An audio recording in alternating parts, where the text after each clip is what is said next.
Serves up coffee, companionship, and a chance for these guys to find a forever home. Whether you're looking for a date night or some family-friendly fun, you're going to want to add Big Mini Putt Club to your list. No ifs, ands, or puts about it. I think the question is what's not going on. I mean, there is so much activity down here in Grand Rapids. We have live music. You might be able to hear behind me. 4 stages with performances. There's police officers handing out stickers, people enjoying fresh lemonade. It's just a great atmosphere down here. Now, it is a bit breezy. Some of the vendors have even elected just not to put up their tents because they were blowing around. But nonetheless, a beautiful evening to get out here tonight. We have eyes all across West Michigan as we wait for the impact of this storm. Elena Cousineau in Grand Rapids for us this morning as we brace for snowfall all across the area.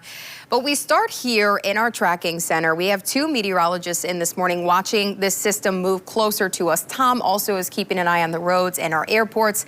Let's start off with Matt. And Matt, Mother Nature just trying to make up for the lack of snowfall that we've seen this season. That's a great way to put it, Brittany. I want to start by highlighting something that the university has done for the past decade. There are 10 memorial plaques throughout different areas of campus. Now, that's done in order to honor the lives lost during each academic year. This is the tree that was planted, the American Beech. You'll find this outside of Berkey Hall, and you can see this memorial tribute here. On it includes the names Ariel Anderson, Brian Frazier, and Alex Verner. First on the 7, a judge announcing the murder case against a former Michigan State Police detective sergeant will be moved to federal court.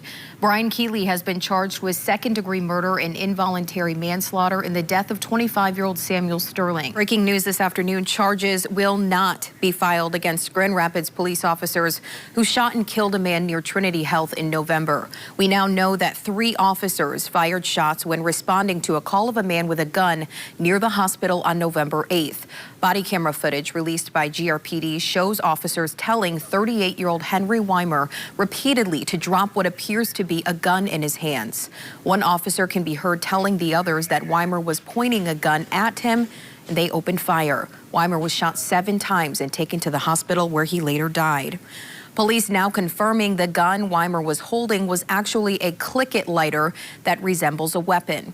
Kent County prosecutor Chris Becker saying today in a press conference that because the lighter looked like a gun and the way Weimer was acting with it, the officers were justified in using deadly force. We are starting off with a breaking winter weather alert as we come on the air here at 11. I'm Brittany Flowers. We're hearing at least 15 cars are involved in a chain reaction crash on US 131 northbound.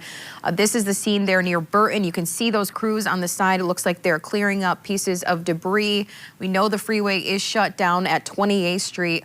We're still working to find out how serious the injuries are being reported. We know that several people were hurt. Welcome back. We are still live here at Frederick Meyer Gardens for the opening night of the new Holiday Light Show Enlighten.